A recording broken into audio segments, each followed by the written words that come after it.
Michael Todd versus Ermes Gasparini.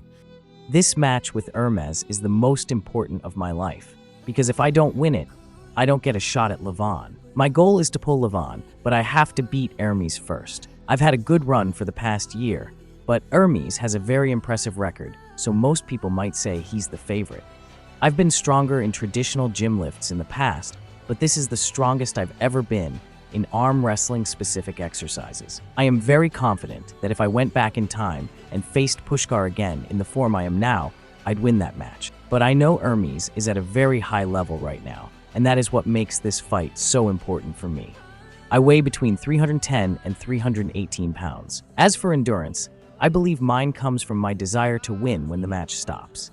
I believe that if Ermes can't get me in a bad position quickly or win the hand battle, I'm going to win, even if it's a long match. I feel that I'm better at winning from bad positions than he is.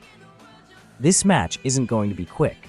I don't think either of us can just blast through the other. It's going to be a long technical match where we'll both be giving it our all to win. Ermes has one of the best transitional presses in the game. He also has a good flop press, as we saw against Vitaly and Dave. If he has to flop press me to beat me, he can't. He has to have my hand, climb over it, and press me. If you try to flop press me to pin me, you're falling into a trap, and you're going to lose. Ermes is a phenomenal tactician. He's very technical, and he has all the right tools. He's a very dangerous person for me specifically. I just think this match is going to be highly contested. I think I win 51%.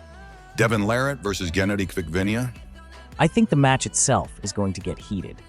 I believe Gennady will be as strong as he was in their previous match, maybe even stronger. But I also think Devon is going to be stronger than he was. Gennady is so confident because he's pulling Devon. Devon is different, and he's a very difficult person to prepare for. I think Devon's the favorite, but it's a close match. Devon has to destroy him, because if he doesn't, it's going to turn into a heart match, and Gennady will feed off that crowd. If it gets emotional, we'll see the same thing happen again. Vitaly Laletin versus Artyom Morozov. Morozov is a beast and has had some great title defenses. I still think Vitaly is the favorite. The only way I see Morozov winning is if he somehow stops Vitaly's initial attacks, goes outside, slips, and gets the straps. Vitaly has the power to flash pin Morozov 4 times. For me to beat Vitaly, I'm going to have to stop him low, most likely, and gas him. You know how hard it's going to be to stop that explosive long lever of that proficient dude. Alex Kurdecha versus Dadikyan. Alex did very well against Morozov. The sheer violence of Dadikyan makes me think that he is the favorite. David is one violent individual at the table. He's so aggressive, and I just think he might put Alex in such a bad position so fast that the match will be over. Alex has a press left-handed, so Alex has options. Frank Lamparelli versus Serhiy Kalinichenko. I like this match a lot. Frank is a bad dude, and his triceps look really big right now. Brad Grundy versus Bacho Saginashvili. Brad is a very good arm wrestler. He's got a great setup, a perfect top roll, and excellent hand control.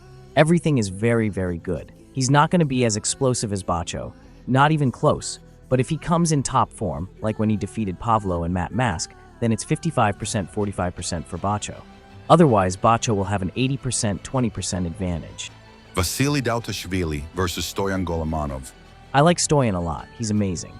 I go back to Vasily's match with John Brzenk at the top 8 for the 95 killing thing. That kid is super impressive. Just watching him train, it's hard to make an educated guess on two people who don't have enough data. But my personal opinion is Vasily probably wins 55%. Irakli Zirakashvili versus Todd Hutchings. I love Irakli, but I have to go with Todd. Irakli is very good, but Todd is just so crazy strong. I like this match a lot. Oleg Petrenko versus Vitaly Oniani.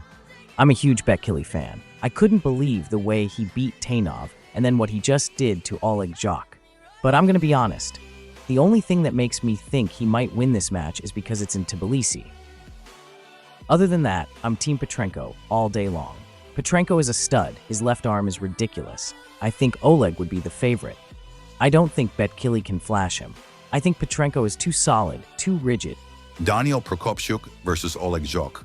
From my perspective, outside the strap, I don't think Daniel has any chance against Oleg. If he manages to get to the strap, I'd give him at best a 35% chance of winning. The sheer size of Oleg's hand and wrist is incredible, and trying to supinate them, especially with Daniel's shorter arm and smaller hand, seems extremely difficult to me. Daniel's joint lock and strength are impressive, but for me, the most realistic result is a 4-0 victory for Oleg. Fia Reisek versus Malin Bergström. Malin beat Fia at wall. Those are different rules. I think Fia Reisek is amazing, but I say Malin Bergström wins 55% 45%. Even with Malin at 70 kilos, I'm still picking her.